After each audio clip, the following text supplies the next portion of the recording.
So Tigers do not want to deal with Expession on that Birdman in the top. A bit surprised to see the ban, just again with 6-11 and the changes that Swain has undergone and how good Expession is on a champion like Irelia. Now Smeb might be looking to reach for the Irelia pick himself or have the perfect answer. He's a known cannon player, and that matchup has always been an interesting and swingy one between the two.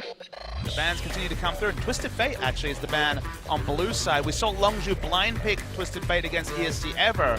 That's a very different idea, trying to blind pick it against Rox Tigers. Yes, for sure.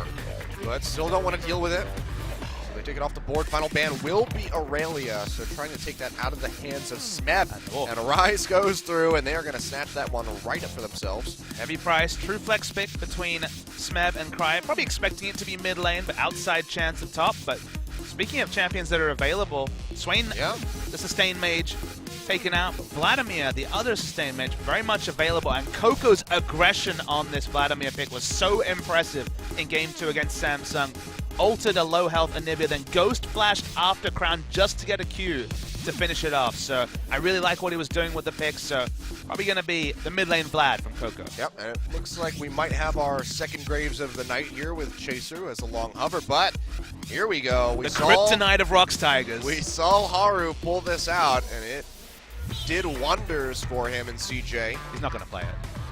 I don't know. He might. He doesn't have Ghost to summon a spell. That doesn't matter. He can always change it.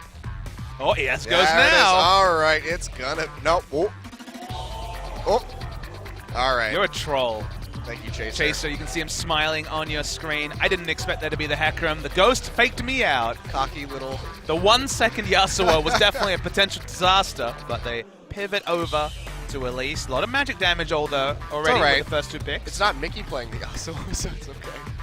I mean, Mickey's Yasuo, some days Yasuo. Yasuo hasn't been doing a whole lot of winning in Champions. No, he has not. But it will be Elise and Vladimir in the end of things. We can only expect that Vlad to go over to Coco, and it's going to be a very aggressive lock-in Elise in here for Peanut. Now, Karma picked up, so they have a triple flex going on. This could be a mid-Karma with a top Ryze, or a mid-Ryze with a support Karma.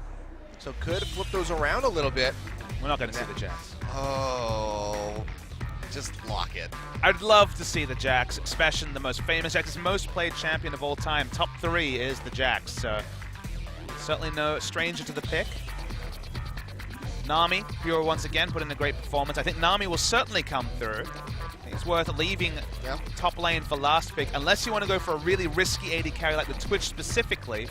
But when you see these 3 champions from Rox, you're tempted to pick the Jhin, but either Jhin or Twitch certainly are food to an insect kick from the Lee Sin, so always an element of risk picking the champions without the natural escapes against that Lee Sin. Yeah, it looks like they might just go for the Lucian. Sivir also available, but they will lock that one up with the Nami to finish out our bot lane. So looking for that top, I guess we could say potential top given to Vladimir, but more than likely going to be the top lane there for Expession. This meta it only makes sense to last pick for him. And now going over to Rox Tigers, you mentioned Kennen earlier on. Looks like we might be seeing it. There's so much magic damage already that there's a big risk that Locket would really be lights out to some degree against Rox Tigers. I love watching Smeb on Kennen, don't get me wrong. It's one of my favorite champion picks in the league, but I don't know if this is the scenario for it.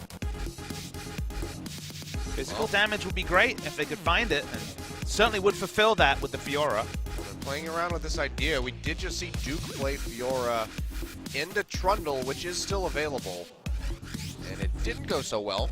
So Smeb on almost exclusively Rumble duty in that series over CJ Entus in the last 2 games at least. Yeah, we'll be locked in yet again, so gonna be giving this one a shot, which does leave our Ryze to the mid lane for Cry, and Karma as support for Praise Ashe. So blind pick Rumble. Question is, can he play it better than Bang? Blind pick Rumble is risky. Irelia is one of the best matchups, but it's banned, of course. Gnar, okay. So our second Gnar of the day as well. Gonna be looking to kite him around as best as possible. The build from the Gnar will be interesting. Hex Drinker, you'd have to think. I don't know about more Malmortius, but it could still try to be Black Cleaver and a Spectre's Cowl, but Rumble's very powerful after the latest round of buffs, but so much magic damage on the side of Rox. Only Ashe for the physical damage means get the locket fast enough. Of course, Lee Sin will do some decent base values, but Ashe the true damage dealer in that particular equation. Whereas on the side of Longzhu, Hemoplague, Gnar, be some really interesting engages from their side, and it could just be a black cleaver off between Fury and Expession. We're going to get one of those engages where Coco throws down to Hemoplague a second after Expession Gnar ulties everybody out of it. Don't worry, they'll still die to the 10% bonus damage culling. That's true. That very well could happen, but definitely going to have to keep our eyes on Peanut coming into this match with this Lee Sin. Definitely going to be looking to play pretty aggressively. Get rolling early on. We might see a more 80-centric build coming out from him, Warrior Enchantment, and perhaps you know, just take off from there, get some really heavy damage dealing items, maybe a Tiamat, something like that. Right, on his staple of Ashe, with scaling from the Rox Tigers, but as we said, a lot of magic damage. This is very similar to the comp that Longzhu played in Game 2. Let's see if Coco can go off on the Vladimir again, because he was the big carry in Game 2. Yep. Well, a lot of people to keep our eyes on. We'll see how this game is going to develop. Looks like going to go ahead and get straight into this first game. Longzhu versus Rox Tigers.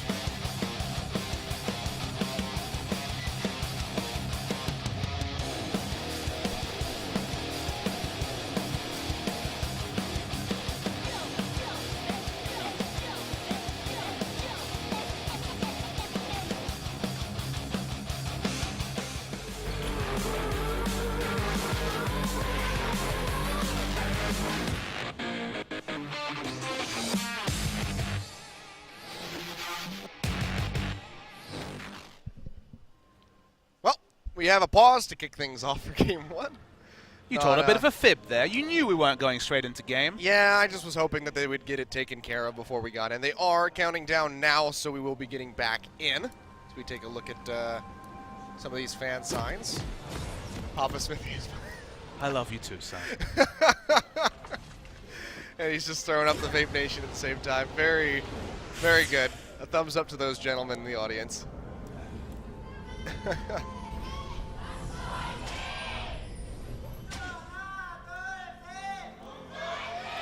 Oh, pretty divided crowd here. Checking out some of the Keystone Masteries. Expected to see the Fervor of Battle on Gnar. Again, there's been definitely a movement towards this. Gnar was always one of the champions more likely to take it over something like a different mastery, just because Grasp of the Undying, not a melee champion. Not maybe Strength of Ages, but still just going for that Fervor to get the passive stacks off as quickly as possible. Worth noting that top laners don't always see that many cannons, given how lane swaps and denials can go. This is true. Just like supports taking Strength of the Ages, it's a bit too risky. If you double jungle, you'll get some of the HP that way. True stuff. You don't really want that to be your reliable strategy. You can see, though, we will have a bit of that going on at the moment. Smeb doesn't go for Thunderlords, which is an option on the Rumble. Went for the Deathfire Touch, so even more burn for things like the Equalizer. And honestly, Equalizer position, Naba, Rage, management. I feel like the top laners will have a big say in how teamfights go, because both of them have teamfight changing ultimates. Just all about managing them and really setting them up well. Smeb just getting that Flame Spitter ready as the Krugs come up. We'll just start things off here with Peanut down on this bottom side of the map. We're going to have a mirrored take by Chaser and Expession, who are over at the Gromp. And it will just be, will just be the Gromp and Krugs taken away by both of the bot laners. Should we see an invade stop one of these buff takes, but instead there's the mirror take, as we see the minions actually breaking pretty well. That's actually 2 melees that died, which means that Longzhu have to hold back. It's already level 2 for Prey. Yep. Gets that one pretty early on. Always awkward to be in the beta position against an Ashe, but that's what happens when you don't hit level 2 first. Yep, and now Gorilla with his Karma is going to be able to sit really far forward and just chunk down Pure, who's already starting to nom on those biscuits. Fun and interactive lane phase against level 1 Karma. Just kind of get owned. Yep. You're also seeing something different that now can happen with Rumble. We touched on it a couple times this week, but if you're new to a recent patch Rumble. It's worth noting that he now does full damage to minions. Used to be 50%. Used to be 50% against monsters as well. Then we saw the introduction of the Jungle Rumble from Score. That lasted a little bit. It was good fun for a little bit, but now with the cap taken off the minions, you can actually push as Rumble, which is something he could never do. Has a terrible last hitting animation, very, very slow wind up. Yeah. And in general, could get pushed in super easily unless he altered a wave, but now can push waves, can hang back, has a lot more options. And all the legacy Rumble players licked their lips when they saw the changes, and only Smeb has actually ventured onto the LCK stage. Yep, definitely used to feel really bad when you had to rely on that E to last hit. Much more comfortable for him now. Especially when they nerfed it to 35 damage, and it was like, I can't do this. It's pretty much impossible to actually do this. See, they're just keeping Expession shoved up underneath that tower. Chaser not going to make his way down bot quite just yet. There's still a ward sitting in the river there for Smeb, so he will spot the Elise if she decides to roam down that way. Peanut gonna get spotted out by that ward on the ramp. You will notice a Doran shield start for the Vladimir, even though he's against Ryze. And it's not so much about the autos, but of course most of Ryze's harass is the Q, and you do reduce damage from single target spells. The Overload was nerfed also recently, so it's going to be that much more sustained trades, so happy times for Coco. Yeah, plus the passive regen on top of your transfusion, so gonna be a pretty good spot. Itemization for Vlad will be interesting. Because he was facing an Anivia, he went full Spirit Visage. Will we see a move away from that, dissenting and going back for the Proto Belt, something more aggressive, or will it still be the Spirit Visage? Doesn't have an exhaust, so maybe you do need to fully invest in the Spirit Visage to navigate some of the all-ins from Ryze. See, so just gonna be that Kindled Gem for the time being, get himself that CDR plus a tidbit of HP. Means nothing at Kilios, it's always the Kindle Gem. Yep. And of course it's just gonna be Cry going for the Tear of the Goddess first. Doesn't that fit pretty well? Yeah, it does. He should stack passively faster. And if he starts losing, he can just buy 5 tiers, and it's fully lore appropriate. Yeah. Yeah, the more you lose with a tier in your inventory, the faster it should stack up. It's a fair point. Or if you're a Mumu, it should stack up very rapidly. Sadly, W is a toggle, so crying doesn't actually give tier stacks. Riot, please. Yeah. Feels bad. I mean, if you have an Amumu with a tier on your team, it also feels pretty bad. Don't even try to justify it. I had nothing. I was just going to say solo queue. That's all I got. Or dynamic queue. I just call it Challenger when I'm talking about the top level now. I'm like, in the Challenger ladder, because calling it the solo queue ladder just... I think Twitch chat doesn't like that very much. I don't think they like a lot of things. That's true. They're very strong-willed, though. I give them that. Expession doesn't give himself a chance to go for the bounce, so just takes a Flame Spitter for free. Smeb lost, or missed both of those rockets, which could have been a little bit of a game changer had he been able to land those. Expession would have been chunked out pretty low. But not going to go for it quite just yet. And he will have a little bit of a CS lead. Expession going to get back about 3 here, but doesn't really have much of a position to try to deny. Smeb can just speed himself up with that scrap shield. Does invest in Spectre's Cowl first. I imagine Phage will still be the item completion. Maybe this means no Hex Drinker, although again, against Rumble, Ryze, and the Karma, there is some validity in going for both. Yeah, definitely could see that one coming through. So get Black Cleaver and you kind of just run all over the Rumble, and there's not much you can do. Yeah, shouldn't be the Frozen Mallet like we saw as the first item in that first matchup. Feels like 2012 when you see Hextech Revolver on a Rumble, but obviously a very different item now. Yeah. Protobelt's been Smeb's choice, which I think is interesting. He likes fire a lot. Fury gonna have to dash away from that tether. Peanut comes up but doesn't fully commit, just goes straight back into the jungle. At red buff on the side of Longzhu's jungle is getting ready to respawn, so he's in a prime position to be able to take that one away in the next 45 seconds or so. Now the moment that Peanut hits 6 and Prey as well, top lane is basically free kills all day because you Ashe arrow into kick away from turret into death on probably Nami, but also likely Fury as well. So expect to see the pathing continue around the top side for Peanut. He is level 6. They're both very squishy. Prey is level 6 as well. So this is the part where you get the hell out of it. Yep. And this is smart of them. They realize, oh, I see a level 6. Pretty confident that Lucian's on our side of the jungle. If I'm here any longer, it's going to be a disaster. Yep. Go ahead and back off. Coco starting to stretch a bit of a CS lead here, 74 to 57. Chaser's nearby, but Cry is just sitting underneath that tower with no mana, so opts to back off. Should have the Catalyst of Aeons coming in now. And Chaser realizes, well, my Raptors are gone. Pings onto his red buff. They know exactly what's coming down. Chaser reinvades. Oh, well, goes straight in, gets a cocoon onto Peanut, who can flash over the wall into this Rift Herald, kicks Chaser away. Red buff ticking. Does he flash in? Yes, he does. One more auto attack does it. And Chaser comes up with the first blood, so Peanut going a little too ham. And Longzhu are just on top of the positioning and the pathing from the enemy jungler. This must be research. They were so smart.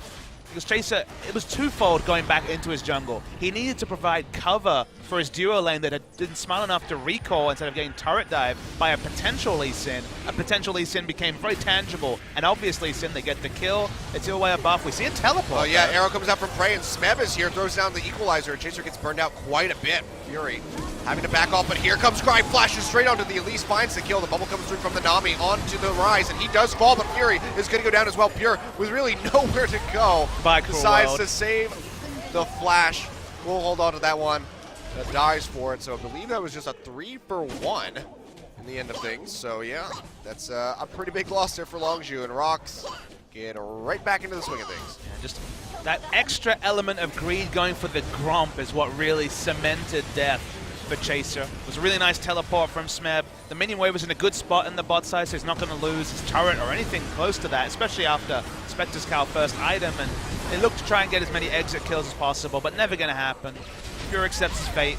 3-for-1, bit of CS over to Expession, but overall, an extended trade, pretty even, but slight advantage to the Tigers. Yeah, and just gotta wonder why you make that mistake. You just punished Peanut for being super greedy and moving forward into your jungle, and you do the exact same thing, but for a lesser objective with the Gromp compared to the red buff. So Longzhu still having some issues, it would seem, as far as their decision-making goes. Yeah, not a massive penalty. It's only 300 gold behind at this present point. Now we finally see the lane swap actually enacted. We had 2v2 in the top lane. Now Smeb with Proto Belt feeling safe enough. Doesn't have flash, but Proto Belt probably enough to get him out of most bad situations. Yep. Still has a pretty firm lead over Fury, as does Prey. 15 CS up, 17 for Smeb. So looking like he's doing pretty well for himself. Expession has been pretty much by himself on that bottom side for a while and is really catching up in the CS numbers. So that's going to be good for him. Is the Phage coming in? So Black Cleaver will be the first completed item by the look of things. Arrow's available, but they're not going to throw it out. Fury's already too far up the lane. So they're going to commit multiple members. They want to take this turret and the laning phase in the top Fury side. has the calling, so he's going to go ahead and throw that out, clear out the wave. Bray still gets a good amount of damage in. We'll whittle that down about 25%. Coco's been really smart. He pushed out mid lane, then he walked towards top lane. He doesn't have teleport to answer, but goes top lane. Now he's committed to mid, and they'll return to pushing his turret at top. Yeah. But if Cry wants to join his team up top there, he has no way to interrupt that teleport. So Coco would just be able to layer on a bit of damage. See that they're still looking to force their way in, get that Mantra shield out onto all the members of Rox up at this top side. They will be able to force out for the turret. Expession, though, is going to match this. He will get the solo gold and experience. The hope for the Rox Tigers is taking this turret. They can swap back bottom, then have the duo advantage around Drake. It is an Infernal Drake as the first spawn. Don't get to say that very often. No, we don't. We had all clouds pretty much for that first set, other than the first game, where we actually had a pretty good roll of the dice. True. Triple Mountain into Infernal. But it would not be so for the next couple games. It's in one competitive game with Triple Infernal. I was pretty jazzed about that. I think I've seen one as well. As in the first 3 Drakes were Infernal. I was like, yeah. Oh, well, speaking of first Drake, Longzhu are going to go ahead and start this one up. Gorilla's here. He fail wards twice. What? You mad? I'm done. I'll see you later. You're tilted. I'm out of here. Oh, that was really close. He almost made up for it. See, you lull them into a false sense of security, even though they don't know that you double fold. Yeah, they don't know that you just messed up several times. Good God. And that was actually a really fine timer for that being a good play. Because obviously you think, okay, collapse on Infernal Drake, that's fine. Smeb was about 30 seconds away from teleport, and he is a... Heard about Rumble. Rumble, famously always the champion, never wanted to opt into early dragon fights around just because he can burn you down with the equalizer and its high base values, but it just couldn't be there. So, fine line that Longzhu has walked, but sort of fine line they walked so well in the ultra late game battle against Samsung game 1. If you haven't caught that one after this series, go back and watch. It was a real excellent late game tussle with so many objectives being contested but not necessarily fights around them, but both teams playing with respect, and Longzhu showing an acumen in the late game they've never done previously, which is the first thing that really suggests that extra development for the squad. Yep. Well, now Rox pushing forward into this bottom side. You can see Coco is getting ready to roam down, and Chaser, just recalled, is hovering this way as well, but there's a ward in the river, so they will spot him out. They don't really have any form of engage down here other than the tidal wave, so Rox will stay safe for the time being. Expession didn't have a rage bar or really a chance to go for any cool Gnar flanks, so yeah, it was a bit of feigned aggression. Yep, well, Sonic Wave connects on the Chaser, gets slowed up by that Ashe W, but they don't want to go forward onto that. Be foolhardy to jump into the Elise, so she'll just cocoon you midair. Has calmed down a little bit. Black Yeah. Cleaver will soon be completed by Fury. He's about 100 gold away from having that. Still not sure that Expession will go straight for that Black Cleaver, as the team will already have one, but it does help his 1v1 matchup pretty significantly, so incentive is still there for him to build it. Chaser, with getting that first blood's actually been doing a pretty good job as well of just keeping himself inched above Peanut as far as CS goes. Already has the Sight Stone completed. Peanut's just got the Warrior Enchantment with a Giant spell, so going to be significantly further behind this Elise. Ashe Arrow sent mid. Yeah, it does get sent mid. Is it going to connect? As it does, it finds Chaser. Can they jump on him, though? He has the Repel available. Sonic Wave thrown out, but not going to go in for the Resonating Strike, and just no follow-up engage there from the side of Rox. They get a little bit of damage in onto Elise, but overall, nothing really going to come of it.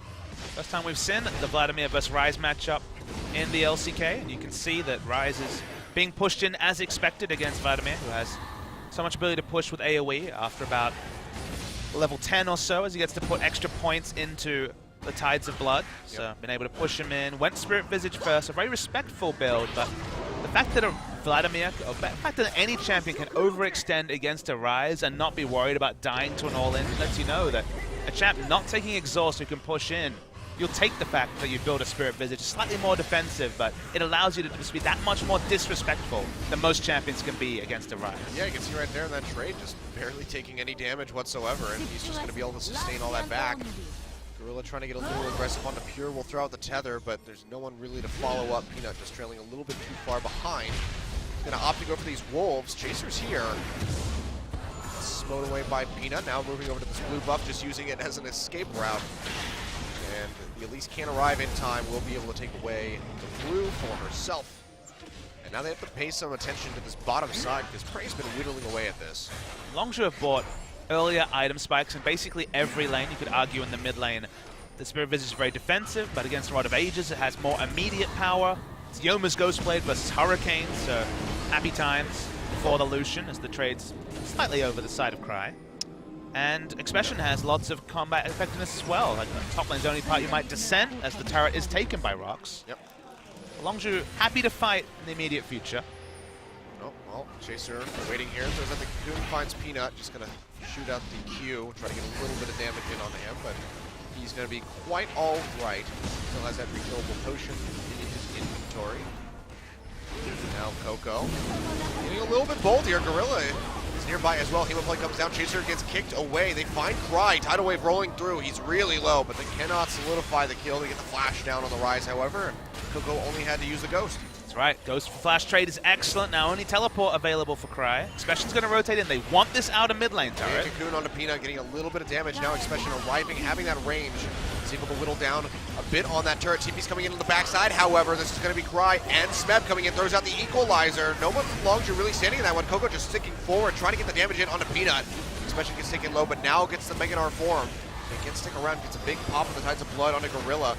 Can't solidify the kill. Prey's just sitting up here, just firing off this volley, trying to get some damage onto Coco. He's still too tanky.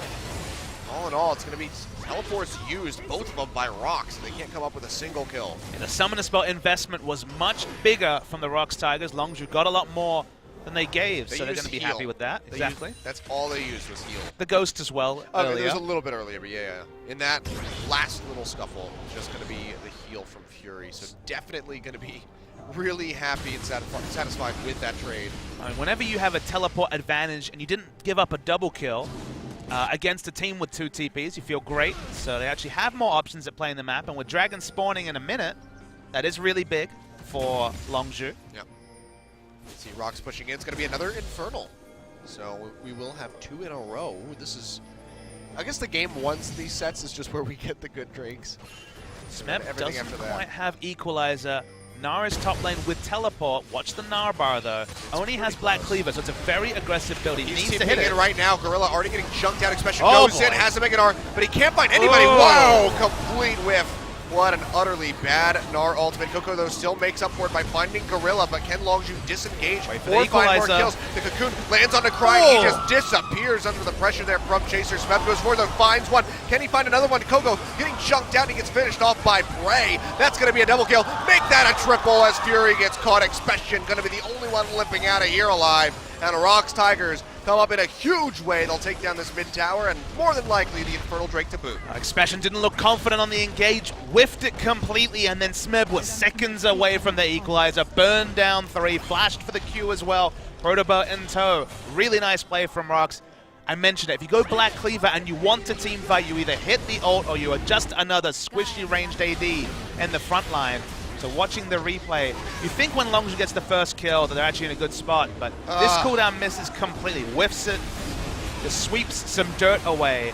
They get the first kill, but Smeb is just waiting on a cooldown that eventually will come up. So even though Longzhu tried the aggression, they funnel into the Equalizer, and Smeb knows his power. Proto-Belt into overheating.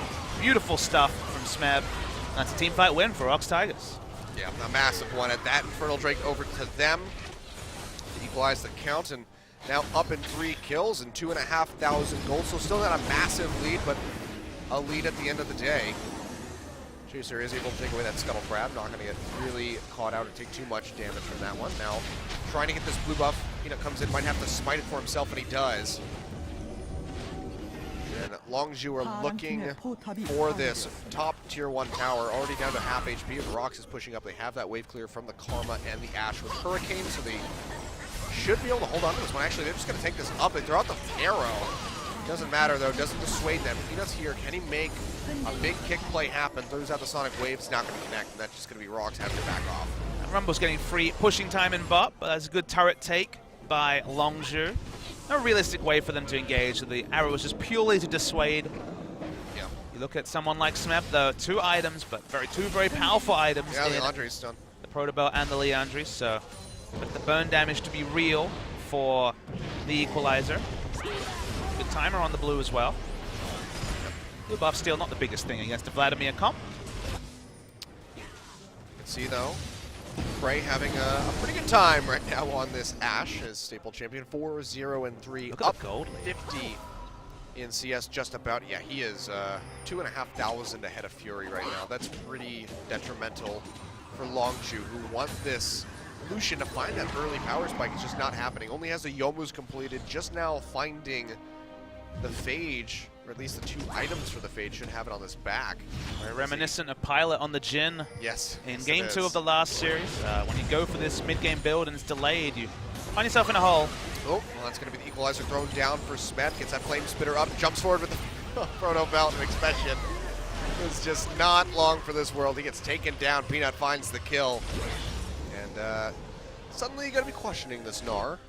I think Gnar in this meta is just so unreliable. If you make a play like Expession did, the cost is so high, and then it's so easy to navigate around the fact that, okay, now you never want to send Rumble 1v1 against the Gnar, but you've got double teleport. Usually there's going to be Cry able to come and deal with him in the late game. Well, think of the last buff that Gnar received. I think it was just +3 AD. he's not a weak champion, and there are scenarios where if you're an excellent Gnar player, look at Marin, for example, Kuro won in previous years, sure, go for the Gnar when the matchup's decent, but there should be a better answer to Rumble than Gnar. Yeah. I don't know what it is, but maybe the Irelia. Could have just tried Trundle. Yeah, I think that probably would have been a bit more consistent. It's not a fun matchup for the Trundle, but it's navigatable. Yep. Well, Bray just going to be looking to take away this red buff. It is warded by Longzhu, and they are collapsing onto him. Expession coming in. Steals it away with the hop, and Bray taking a ton of damage. Has to throw out the arrow. The heal coming through, just trying to give him a little bit of movement speed. Expession actually knocks him away. The shield's there from Gorilla, but Coco comes around the backside and finishes him off. And that's going to be 2 kills picked up here for Rox. They get Peanut, could be Baron. And AC down. Peanut has to run away from the culling, and Longzhu start up this Baron. Oh, baby, the equalizer.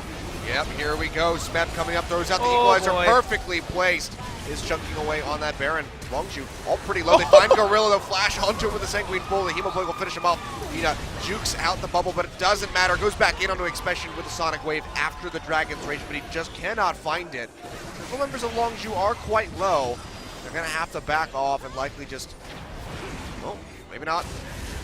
Okay, I eat my words. Expession's just going to TP back in here. Smeb, far cry away from having that equalizer back up. Would take a miracle for him to be able to steal this one. He's just going to have to flash over the wall, and Longzhu establishing a pretty firm lead. Ryze is coming in off the backside of that teleport, and they're all bunched up in the pit.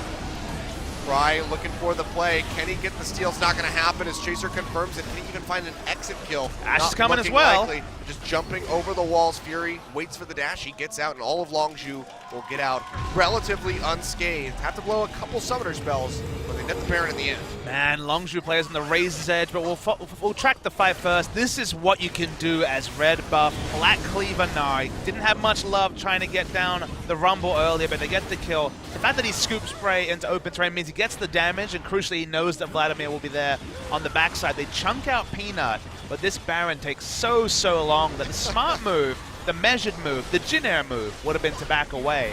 Longzhu, they keep pursuing, they play on the Razor's Edge. The Baron stays leashed as they turn away this time because the equalizer is still leaving it going, and also Chaser takes most of his life, stopping the releash from happening. They kill Peanut, but it's still so risky to pull up. They eventually get the objective, but there was a very real world where Ryze walked up, magic resist debuff on everyone from the Baron, got a triple kill, and ended the game for Rox Tigers in terms of the amount of momentum that would have given them. But so far so good for Longzhu, playing on the edge, but on the right side of it for now. Yeah, well, playing on the enemy side of the jungle at the moment as they take away that blue buff. Fury will be able to confirm this. And a very big Expession is now shoving into that tier 2 in the top side. Coco still applying pressure here as this Vladimir in the mid drew to himself a very good lead. As is Prey, he's been the most effective member on the side of Rox so far with his 4-1-3 scoreline. But it's just not translating well the further we go into this game. Both teams only going to be separated by about 700, but that Baron buff with an Infernal Drake will allow for Longzhu to take a hell of a lot more. I mean, Coco's been so reinvigorated in some of the recent series. We saw that one game on Azir where he won a game with Azir, ended up being a lost series, but like, all right, Coco's Azir is finally back. The Jace, sadly, wasn't back just yet. But playing himself onto form, champions like Vladimir seem to really suit him. The meta seems to be shifting towards champions Coco's confident in playing. 3-1 and 2, so aggressive on the Vlad, and it's good to see old Coco back final. Yep.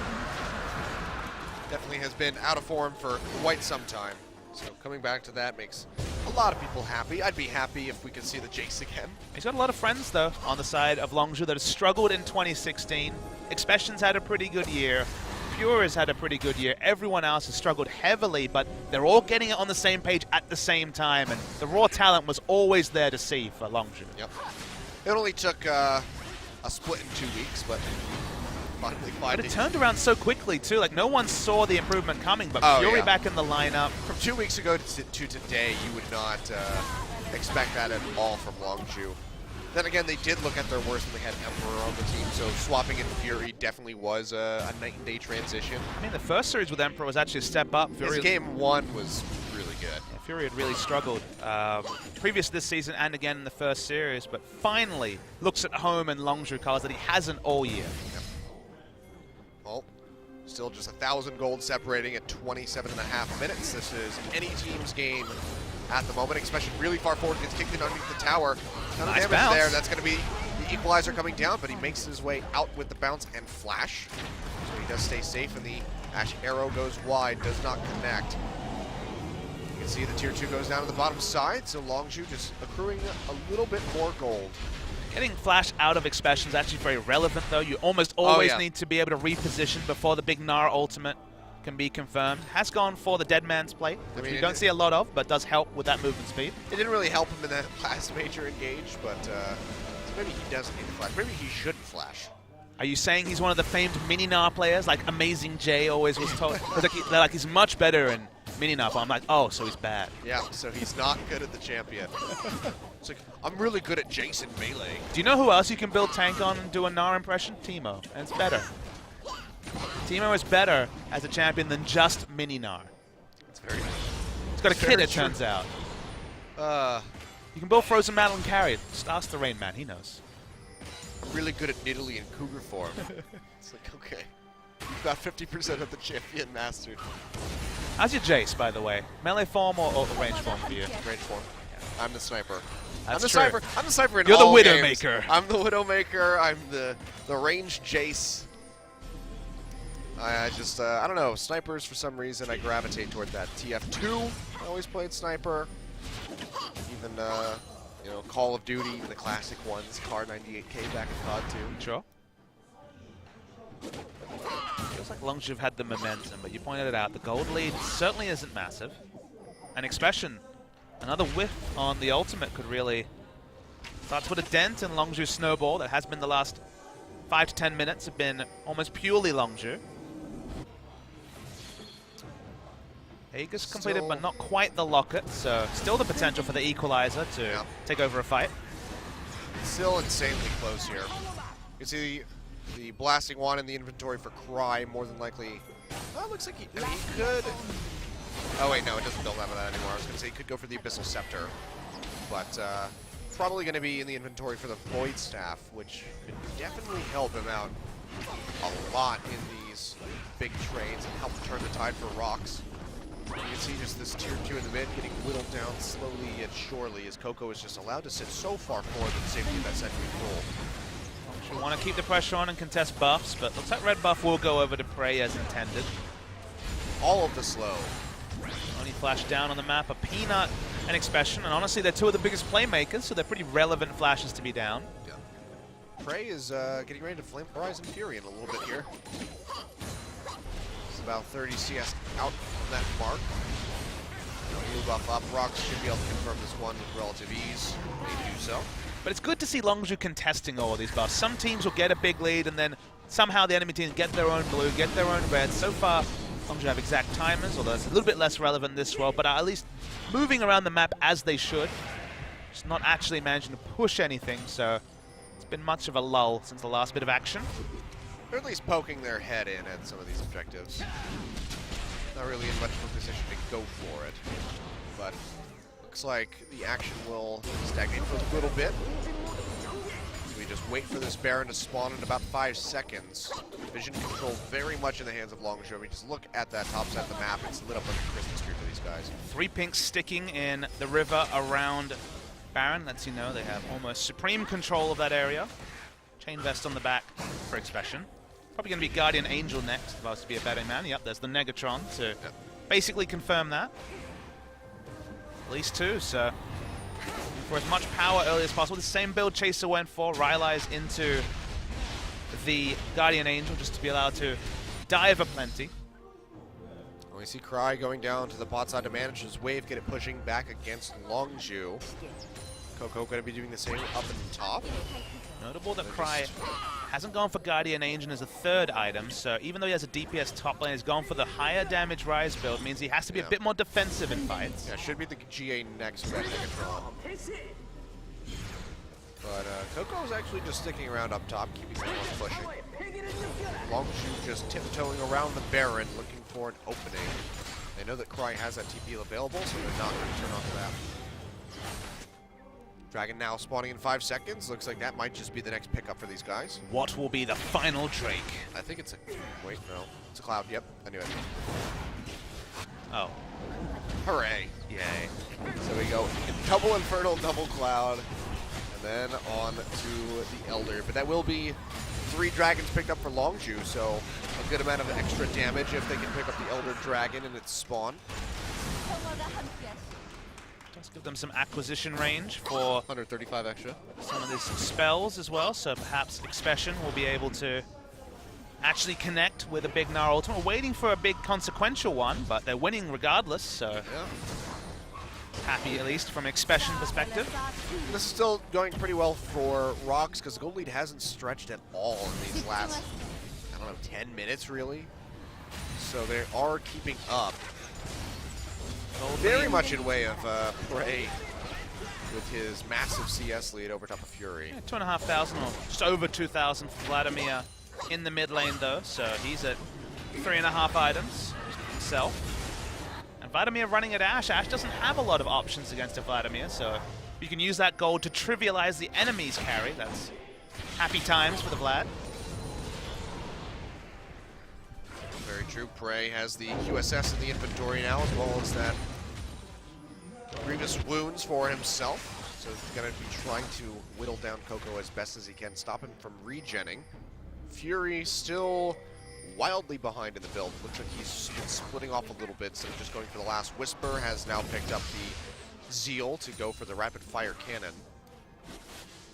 So he's a little bit all over the place at the moment. Outside chance of a Phantom Dance up. You're right, probably going to be rapid fire for Lucian.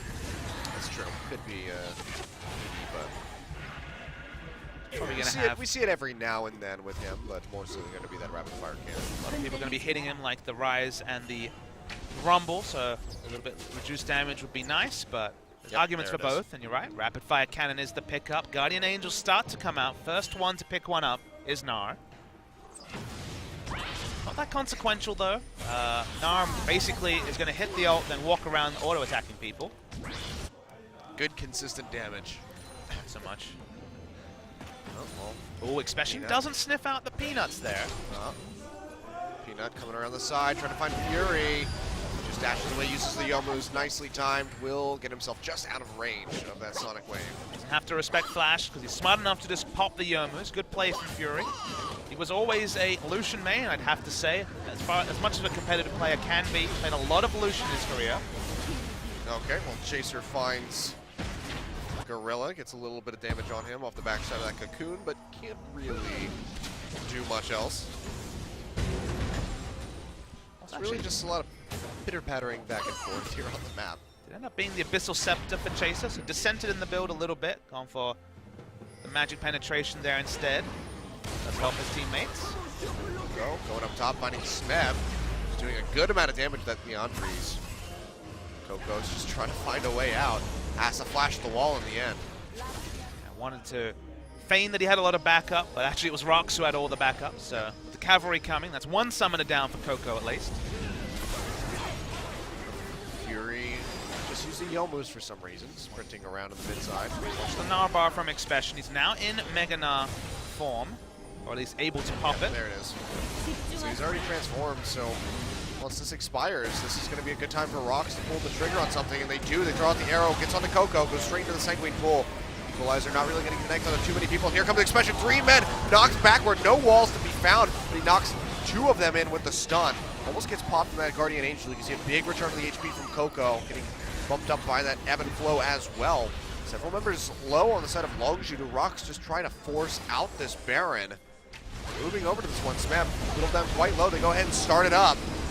It's going to be a very risky play. So fast, though. Yeah, they are burning this thing down like crazy, especially trying to get up there. Get that Gnar bar built back up, but he just can't really get in range to throw out the Qs. Finds a little bit, but still a far cry away from turning into Mega yet again. Cooldown reduction to the Gnar ultimate will most likely be up the next time he transforms. Has Guardian Angel, so gets the big wall stun. Right, very difficult to pull off. See that they're just going to push in, take down this tier 2. So very nicely played by Longzhu, moving around, finding their objectives. They still come out on top of that play. So Rox initiate a fight. Don't find anything for it.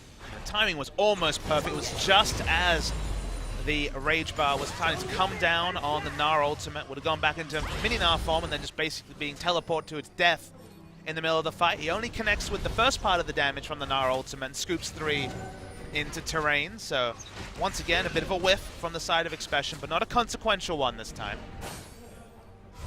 Very true. All in all, just going to be that tower game in the mid side, the tier 2 for Longzhu. Still sticking to about 3,000 gold separating these teams, so insanely close match all the same. Really trying to farm back as much CS as possible, still very much in the hole compared to his opposing number and prey on this Ashe.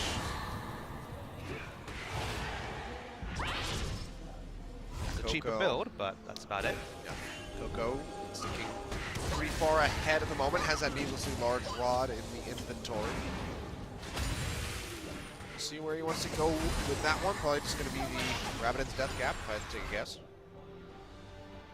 Feels like Rox have been less assertive than usual in starting fights. This team was always great at finding initiation from every role, whether it was prey on Ashe. There was a Nocturne game that was very memorable from Peanut. Yeah, especially Gorilla. Just hasn't been able to do a whole lot. Peanut will be able to take away that red buff with the smite. Karma, a very different type of champion. Oh, okay. Wow, Protobelt Flash. It's going to be flash for flash there, so Chaser's down, Smeb's as well. And now Rox pinging on to the tier 2 in the top side, but they know that Longzhu have this fast track on the Elder Drake, so they have to back off. Looks like they might try to trade this one out for the Baron. This is a 3-buff Elder Drake going over to Longzhu, though. Most people would rate the Baron stronger in this position. If it was multiple Infernals, I think you'd take the Elder Drake. This is actually pretty much a line, but I give the slight advantage to Baron. Equalizer sent out to check. Well, they do take away the Elder, and the Baron does go over to Rox, so now they're going to have those empowered recalls. Big consideration between these buffs is the tight window for Elder Drakes. A 1.5-minute buff. It's true. Usually have to back after taking it to either purchase or regen up. And the Rox will have, of course, the much faster recalls, as you mentioned, with the empowered recalls. So you can kite out this buff and then use the Baron. Certainly win the heads-up trade. So interesting. We've seen this a couple of times this week. I'd give the side advantage to Rox this game. We'll see how it develops. The 135 extra damage from having those 3 dragon buffs is certainly not negligible. You just track it. It's already at 40% duration, so 60% left. And if you just go enter lanes, then I think you do lose the trade compared to... Yeah, if they grouped and they actually made a push with this, it could net them something, but not making use of that now 12% increased AD and AP. No, just walking through the mid lane. Well, it looks like both of these teams pretty much have the same idea. Let's just avoid each other until the buffs are gone. I mean, the big thing for Rox is that it's a bit like having a Gnar Rage Bar and a whole team. You just wait a 1.5 minutes, and then you have so much more power with your buff compared to the enemy. Yep. Well, Longzhu are starting to group up in this top side, might be looking to go for this tier 2 tower while they still have this buff available to them. About 3/4 of the way off at the moment, so they don't have very long to pull the trigger. They're going to go ahead and use the culling. You see that extra damage. He is doing some work on a Gorilla. Arrow comes out, finds Coco, but he's still going to be pretty safe. The wave clear from Rox is quite strong, what with this Ryze and Ashe with a Hurricane. Buff is about to wear off from the Elder Drake for Longzhu. Yep. They have to try to get through these Baron-empowered minions that are going to be sticking around for quite some time still. For Rox Tigers, trying to get them up to that turret, but the wave's just collapsing before he can even get close. So Longzhu now buff gone. They have to back off. And they just weren't playing the map very convincingly. They only have a single teleport, but they could have had Gnar in a different lane, building up Rage and pushing, because actually the slow push for Rox is winning in bot side.